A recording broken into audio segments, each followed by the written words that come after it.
Every year, thousands of graduates dream of landing a job at Hawthorne Global Holdings, one of America's most admired multinational corporations.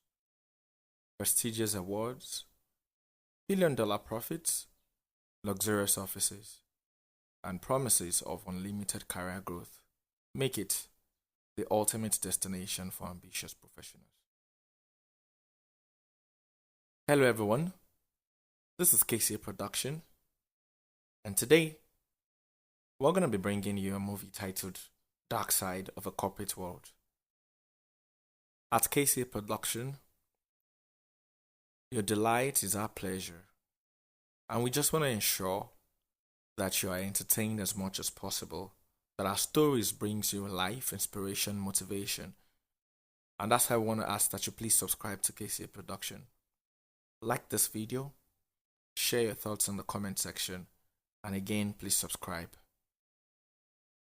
Like I was saying earlier, when Ethan Carter is promoted into the company's elite executive finance division, feels like the reward he has worked his entire life to earn. The salary is extraordinary, the office breathtaking, and the opportunities endless. But behind the polished boardrooms, tailored suits, and motivational speeches like a hidden world that no employee is supposed to see, confidential accounts begin to disappear. Employees who ask too many questions suddenly resign or vanish from public view. Financial reports are quietly altered before reaching regulators. This is KCA Production, and enjoy the movie Dark Side of a Corporate World. An aerial view of New York City at sunrise. Glass skyscrapers glisten as thousands of professionals flood the streets, chasing another day of ambition. Every morning, millions pursue success. Behind polished offices, expensive suits, and billion-dollar companies lies another reality. A world where loyalty is bought, truth is buried, and power is protected at all costs. Ethan Carter, a brilliant but humble financial analyst, arrives at the headquarters of Hawthorne Global Holdings, one of America's most respected corporations. He's summoned to the executive boardroom where CEO Victor Hawthorne congratulates him on his promotion to senior executive financial analyst. The room erupts in applause as Victor shakes Ethan's hand. Victor says, "Welcome to the executive family." Excited, Ethan settles into his luxurious new office overlooking Manhattan. He video calls his wife Sarah and they celebrate the promotion together, believing their dreams are finally coming true. While setting up his computer, Ethan briefly notices an encrypted folder labeled Executive Archive, but it disappears before he can open it. Later that day, Maya, the company's compliance officer, quietly visits him.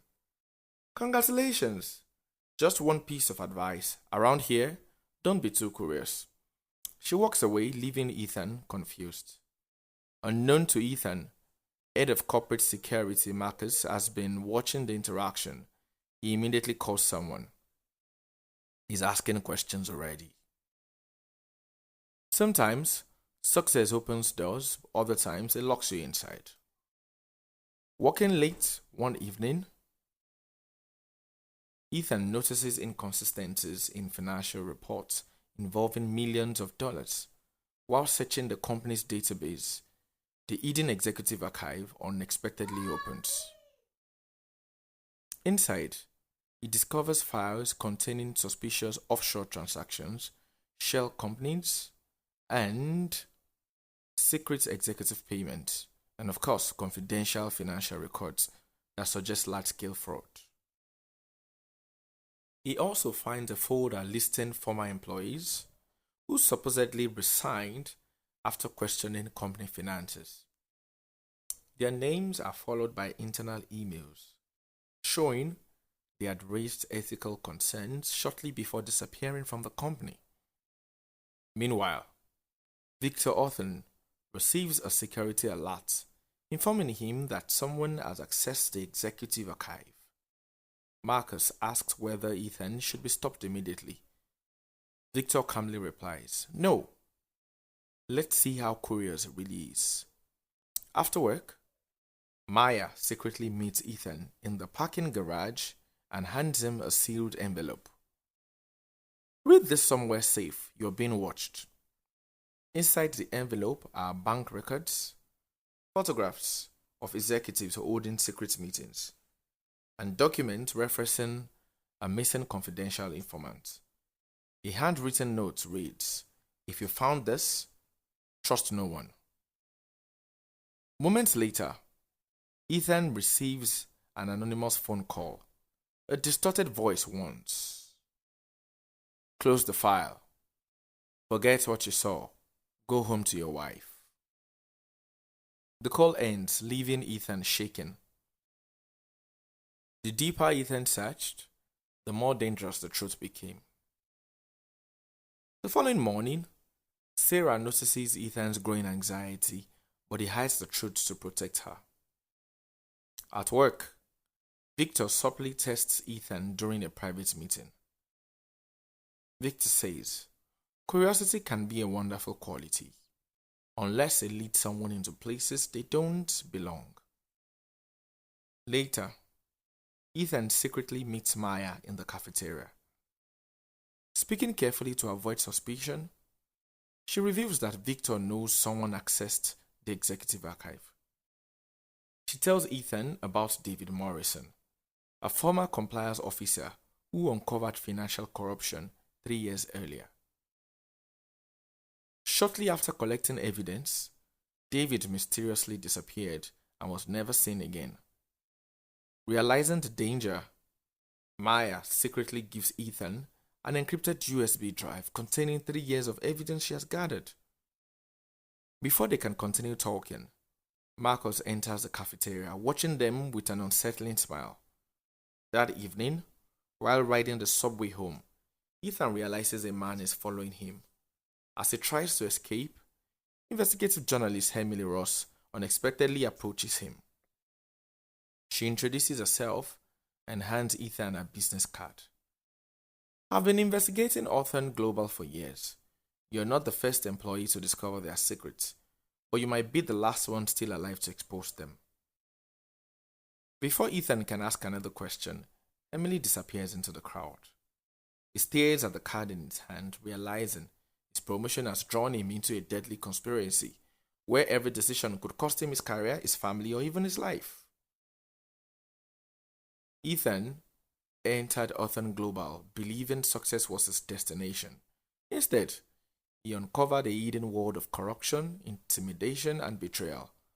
The truth had found him, and there was no turning back.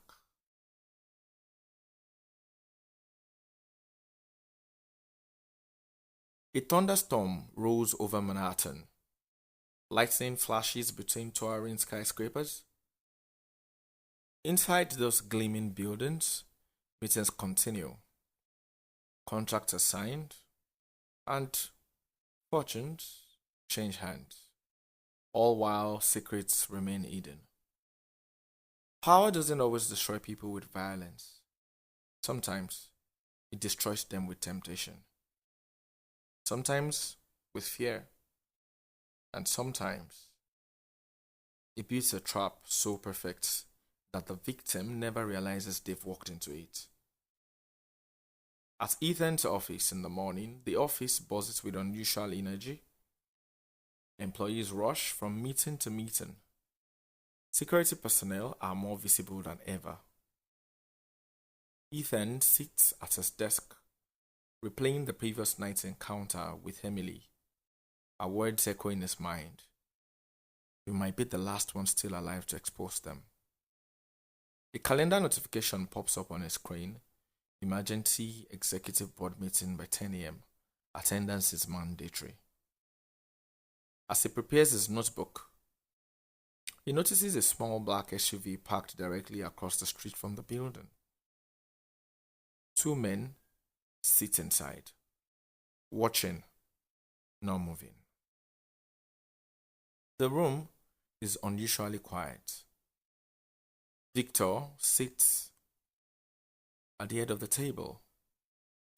Lucas, Grant, Marcus, Jason, and the board members occupy their usual seats. Victor smiles warmly, too warmly. Ladies and gentlemen, before we discuss today's agenda, I'd like us to welcome the newest member of executive leadership once again. Congratulations, Ethan. Applause fills the room. Victor gestures toward an empty chair beside him. Sit here. You're one of us now. Ethan walks over. Every eye follows him. He sits. Victor presses a button. The projector comes alive. Charts, profit margins, growth projections, everything appears normal. Then, a new side appears. Marcus stands. As part of our annual executive audit, we have reviewed access logos to sensitive company information. Ethan's heartbeat quickens. A timeline appears. Someone accessed the executive archive 2 nights ago.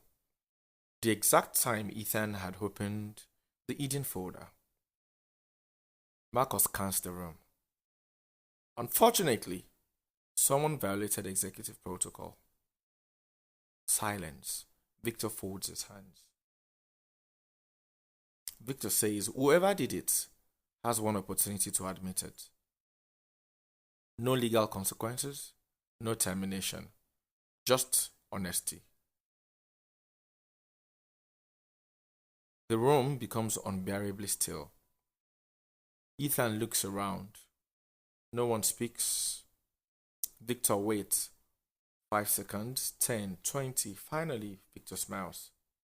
Excellent. That tells me we have a loyal leadership team. The meeting continues as though nothing happened.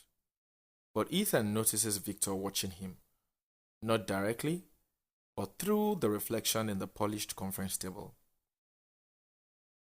Ethan walks toward his car. In the afternoon, his phone vibrates by an unknown number. He hesitates and then answers. A familiar voice. It's Emily. Don't react. Someone's behind you. Keep walking. Ethan obeys. Emily continues. Black sedan. 2 men. Corporate security. They are waiting to see where you go. Ethan reaches his car. Instead of getting in, he keeps walking toward a nearby coffee shop. The sedan slowly rolls forward, following him.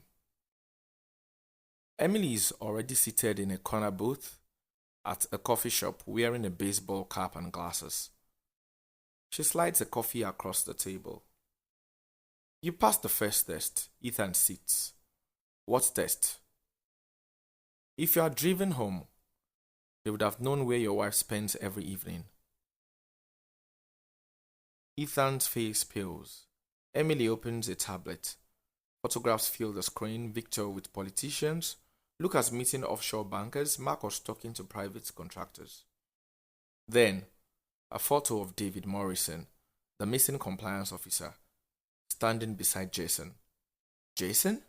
My mentor, says Ethan. Emily nods. David trusted him. 3 days later, David disappeared. Ethan leans back, stunned.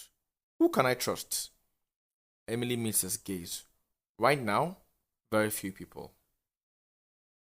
At Authoron Global, at the server room that night, meanwhile, Marcus unlocks a heavily secured server room. Lucas waits inside. Did he confess? Marcus shakes his head. No, says Marcus. He's smarter than I expected. Lucas inserts a key into a secure terminal. A list of employee names appears. Several are marked with a red status. Then Ethan's profile flashes onto the screen. His status changes from low risk to active threats. Marcus watches silently. Should we proceed? Lucas looks toward a file labeled Containment Protocol. Marcus closes the laptop. Not yet. Victor wants to know who he's working with.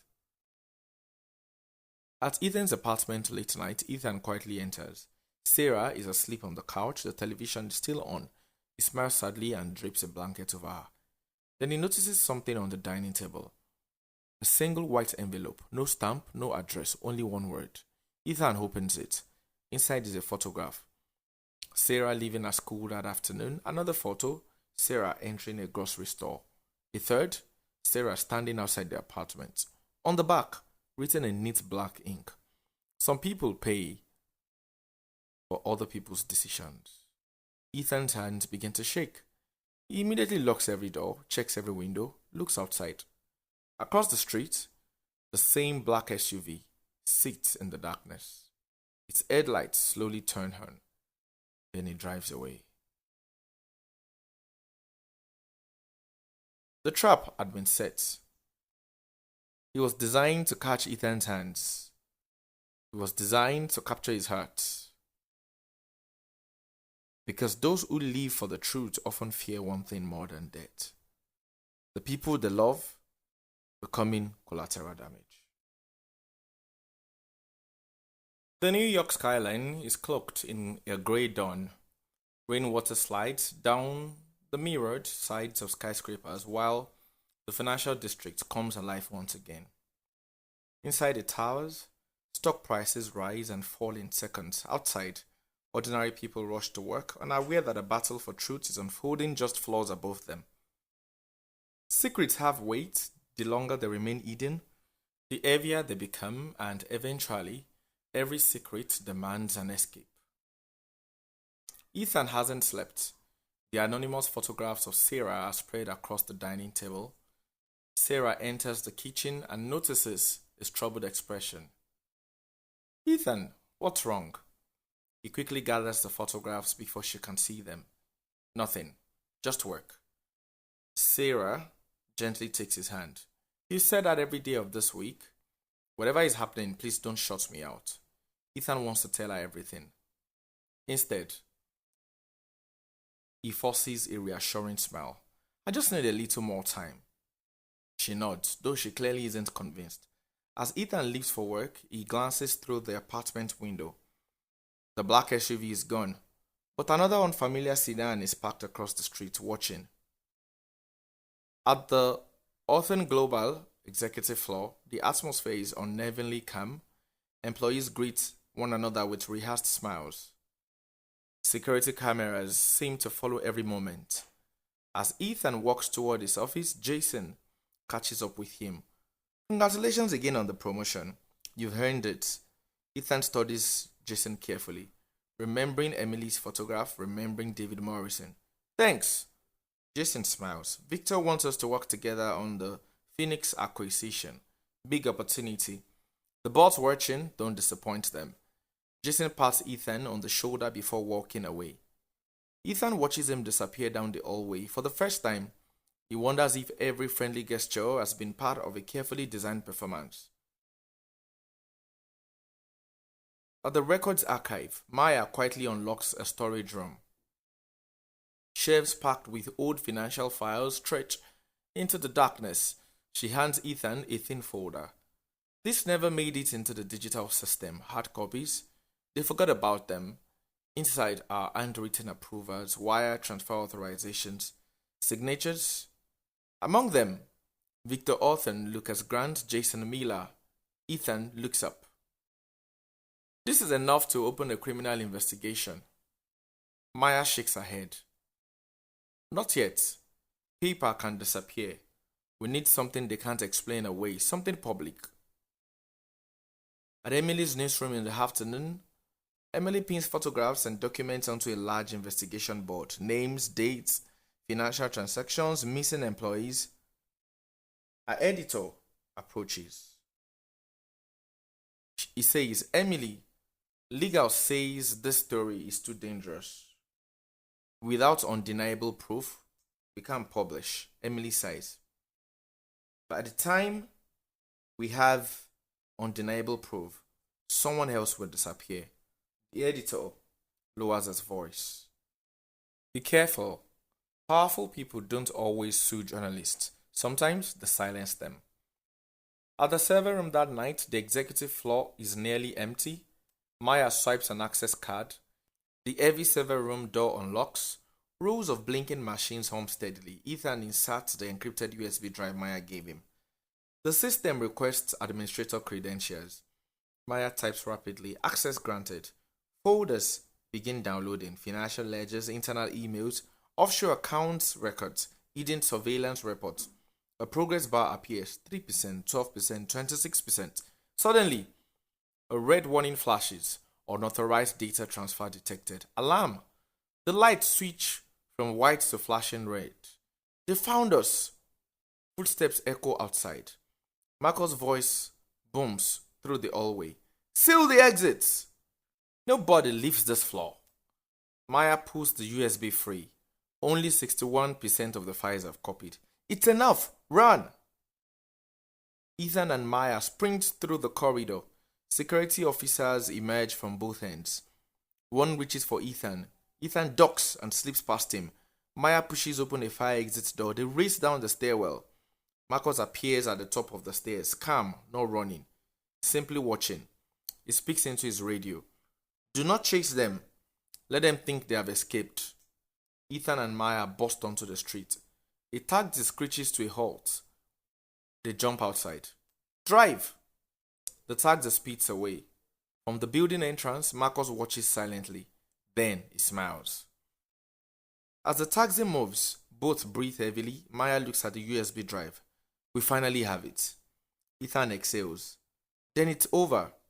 Maya doesn't answer. Instead, she plugs the USB into her laptop. The screen flashes. One file automatically opens. A hidden video. Victor Orthon addresses the camera.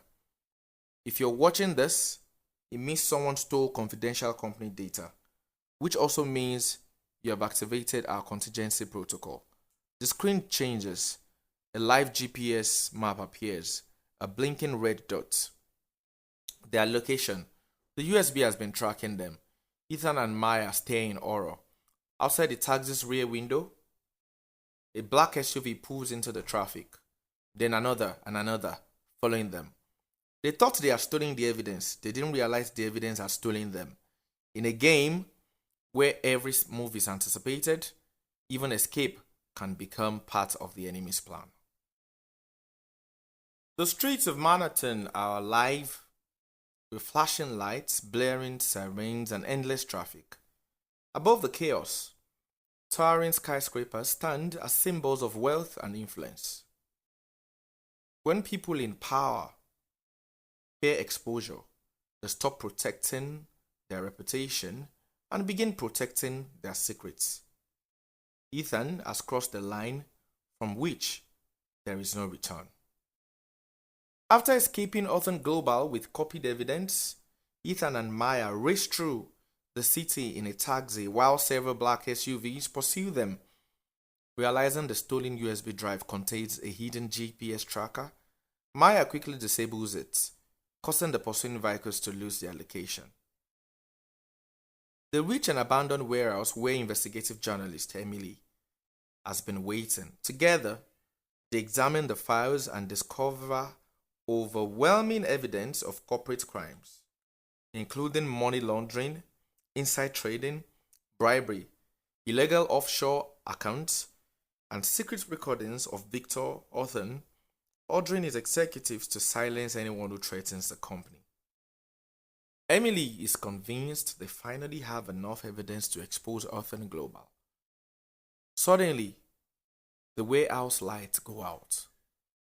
Footsteps echo through the darkness. Marcus and the security team have found them.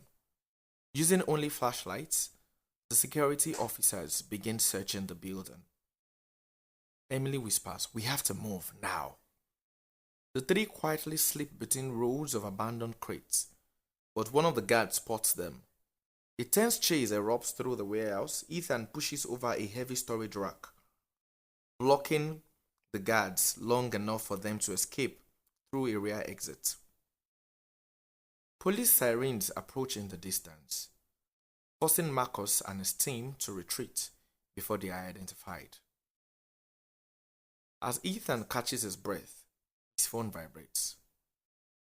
Breaking news flash across the screen. Senior executive Ethan Carter wanted for corporate fraud and theft. His company has framed him as a criminal. Emily looks at him with concern. They are trying to destroy your credibility before you expose theirs. The easiest way to silence the truth is to make the truth teller look like the villain. Emily arranges a secret meeting with FBI Special Agent Wilson, who has spent years investigating Orphan Global without enough evidence to secure arrest. Inside a secure location, Ethan and Maya hand over the USB drive containing financial records, surveillance footage, confidential emails, and executive meeting recordings. After reviewing the files, Agent Wilson looks up. This is everything we've been waiting for. Within hours, federal agents obtained search and arrest warrants. The following morning, Victor Orton begins another executive board meeting, confident that his company remains untouchable. Suddenly, the boardroom doors burst open. Armed FBI agents enter. Federal Bureau of Investigation, nobody move! Chaos erupts. Lucas Grant attempts to hide confidential files, but is stopped immediately. Jason lowers his head in defeat. Marcus calmly surrenders, realizing the evidence against them is overwhelming. Victor tries to maintain his composure. There must be some misunderstanding. Agent Wilson places printed bank records, financial transfers, witness statements, and transcripts of Victor's own recorded conversations on the conference table. Victor's confident smile slowly disappears. Outside the headquarters, television crews broadcast the arrest live as employees watch in disbelief. Before entering the FBI vehicle, Victor looks directly at Ethan. You didn't beat me, you only exposed me. The vehicle door closes behind him. Truth does not always arrive with celebration. Sometimes it arrives in handcuffs. 6 months later, Orphan Global has undergone major restructuring under new leadership.